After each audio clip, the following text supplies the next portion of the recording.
2025 সালের world food পুরস্কার কে পেয়েছেন? মনে রাখবে ম্যারিয়েঙ্গেলা হাংগ্রিয়া। ইনি কোন দেশের নাগরিক? ব্রাজিলের নাগরিক। এবং এই পুরস্কারটা কবে প্রতিষ্ঠিত হয়েছে?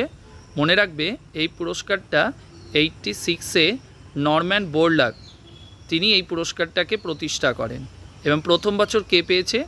ভারতীয় একজন ব্যক্তি এই পুরস্কার পেয়েছেন। তার নাম কি? MS স্বামীনাথন। 1987-তে তাকে প্রথম এই পুরস্কারটা দেওয়া হয়েছিল।